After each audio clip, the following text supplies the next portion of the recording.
Hi ಎಲ್ಲರಿಗೂ ನಮಸ್ಕಾರ. Welcome back to my channel. ನಾನಿವತ್ತು ನುಗ್ಗೆ ಸೊಪ್ಪಿಂದ ಉಪ್ಸಾರು ಮತ್ತು ಪಲ್ಯನ ಮಾಡ್ತಾಯಿದ್ದೀನಿ. ಹೇಗೆ ಮಾಡೋದು ನೋಡೋಣ ಬನ್ನಿ.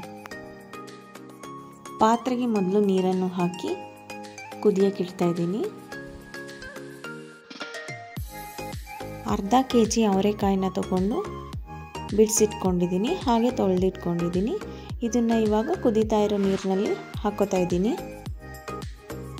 ಹಾಗೆ ಇದಕ್ಕೆ ಕಟ್ ಮಾಡಿರೋ ಒಂದು ಟೊಮೆಟೊನ ಸೇರಿಸಿ ಒಂದು 10 ನಿಮಿಷ ಅವರೆಕಾಳನ್ನ ಬೇಯಿಸ್ಕೊತಾ ಇದ್ದೀನಿ. ಅವರೆಕಾಳು ಬೇಯೋದ್ರೊಳಗಡೆ ನುಗ್ಗೆ ಸೊಪ್ಪನ್ನ ಸಣ್ಣದಾಗಿ ಹೆಚ್ಚಿಟ್ಕೋತಾ ಇದ್ದೀನಿ. ನುಗ್ಗೆ ಸೊಪ್ಪನ್ನ ನಾವು ಬಿಡಿಸಿರೋದನ್ನ ಹಾಗೆ ಹಾಕೋದಕ್ಕಿಂತ ಸಣ್ಣದಾಗಿ ಕಟ್ ಮಾಡಿ ಹಾಕಿದ್ರೆ ಪಲ್ಯನೂ ಚೆನ್ನಾಗಿರುತ್ತೆ ಮತ್ತು ನುಗ್ಗೆ ಸೊಪ್ಪು ಬೇಗನೂ ಕೂಡ ಬೇಯುತ್ತೆ. ಹೆಚ್ಚಿಟ್ಕೊಂಡಿರೋ ಸೊಪ್ಪನ್ನೆಲ್ಲ ಒಂದು ಪಾತ್ರೆಗೆ ಹಾಕ್ಕೊಂಡಿದ್ದೀನಿ. ಅದಕ್ಕೆ 1 ಡ್ರಾಪಷ್ಟು ಹರಳೆಣ್ಣೆನ ಹಾಕಿ ಮಿಕ್ಸ್ ಮಾಡ್ಕೊತಾ ಇದ್ದೀನಿ.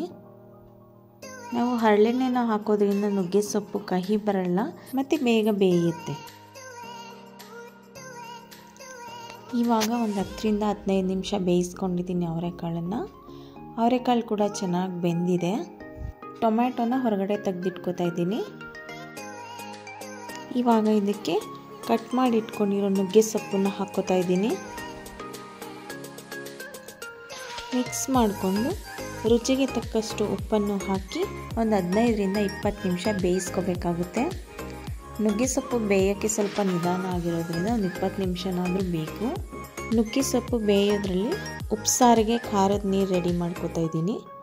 ಟೊಮೆಟೊನ ಸಿಪ್ಪೆ ತೆಗೆದು ಸ್ಮ್ಯಾಶರ್ ಜಾರ್ಗೆ ಹಾಕಿ ಅದಕ್ಕೆ 1 ಸ್ಪೂನ್ ಖಾರನ ಹಾಕಿ ತಿರುಗಿಸ್ಕೊತಾ ಇದ್ದೀನಿ. ಬೇಕಿದ್ರೆ ಇದನ್ನು ಕೈಯಲ್ಲಿ ಹಾಗೇನೂ ಕಲಸಿ ಹಾಕ್ಬೋದು. ಇಲ್ಲ ನೀವು ಅಲ್ಲೇ ಉಪ್ಸಾರು ಖಾರನ ರುಬ್ಕೋತಾ ಇದ್ದೀರಾ ಅಂದರೆ ಉಪ್ಸಾರು ಖಾರ ರುಬ್ಬಿರೋ ಜಾರ್ನಲ್ಲೇ ಟೊಮೊಟೊನ ಹಾಕಿ 1-2 ರೌಂಡ್ ತಿರುಗಿಸಿ ಕೂಡ ಹಾಕೋಬೋದು. ನಾವು ಟೊಮೆಟೊನ ರುಬ್ಬಾಕೋದ್ರಿಂದ ಉಪ್ಸಾರು ಕೂಡ ಸ್ವಲ್ಪ ಗಟ್ಟಿ ಬರುತ್ತೆ, ಹಾಗೆ ರುಚಿನೂ ಕೂಡ ಚೆನ್ನಾಗಿರುತ್ತೆ. ಇವಾಗ ಖಾರದ ನೀರು ರೆಡಿಯಾಗಿದೆ. ನುಗ್ಗೆ ಸೊಪ್ಪು ಕೂಡ ಚೆನ್ನಾಗಿ ಬೆಂದಿದೆ.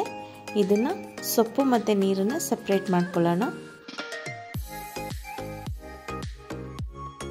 ಇವಾಗ ಉಪ್ಸಾರು ರೆಡಿ ಮಾಡ್ಕೊಳ್ಳೋಣ. ಈ ನೀರಿಗೆ ನಾವು ಆವಾಗಲೇ ರುಬ್ಬಿಟ್ಕೊಂಡ್ವಲ್ಲ ಟೊಮೆಟೊ ಮತ್ತು ಖಾರ, ಅದನ್ನು ಹಾಕಿ ಮತ್ತು ಸ್ವಲ್ಪ ಉಪ್ಪನ್ನು ಹಾಕಿ ಒಂದು 5 ನಿಮಿಷ ಕುದಿಸ್ಕೊಂಡ್ರೆ ಉಪ್ಸಾರು ರೆಡಿಯಾಗುತ್ತೆ. ಇವಾಗ ಕುದೀತಾ ಇದೆ ನೋಡಿ, ಒಂದು 5 ನಿಮಿಷ ಆಗಿದೆ, ಉಪ್ಸಾರು ರೆಡಿಯಾಗಿದೆ. ಇವಾಗ ಸೊಪ್ಪಿನ ಪಲ್ಯನ ಮಾಡ್ಕೊಳ್ಳೋಣ. ಬಾಣಲೆನ ಕಾಯಕ್ಕಿಟ್ಟು 1-2 ಸ್ಪೂನ್ ಎಣ್ಣೆನ ಹಾಕ್ಕೋತಾ ಇದ್ದೀನಿ. ಎಣ್ಣೆ ಕಾದ ನಂತರ 3 ಒಣಮೆಣಸಿನ್ಕಾಯಿನ ಹಾಕೋತಾ ಇದ್ದೀನಿ. ಹಾಗೆ ಹೆಚ್ಚಿಟ್ಕೊಂಡಿರೋ ಈರುಳ್ಳಿನ ಹಾಕಿ ಸ್ವಲ್ಪ ಫ್ರೈ ಮಾಡ್ಕೋತಾ ಇದ್ದೀನಿ. ಈರುಳ್ಳಿ ಫ್ರೈ ಆಗಿದೆ.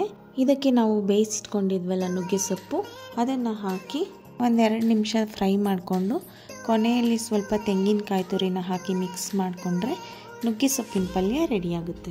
ಯಾರೆಲ್ಲ ವಿಡಿಯೋನ ನೋಡ್ತಾ ಇದ್ದೀರಾ, ನಿಮಗೆ ಈ ರೆಸಿಪಿ ಇಷ್ಟ ಆಗಿದ್ದರೆ ಪ್ಲೀಸ್ ಒಂದು ಲೈಕ್ ಕೊಡಿ, ಹಾಗೆ ಕಮೆಂಟ್ ಮಾಡಿ ಮತ್ತು ನಿಮ್ಮ ಫ್ಯಾಮಿಲಿ ಫ್ರೆಂಡ್ಸ್ಗೆಲ್ಲ ಶೇರ್ ಮಾಡಿ. Thank you.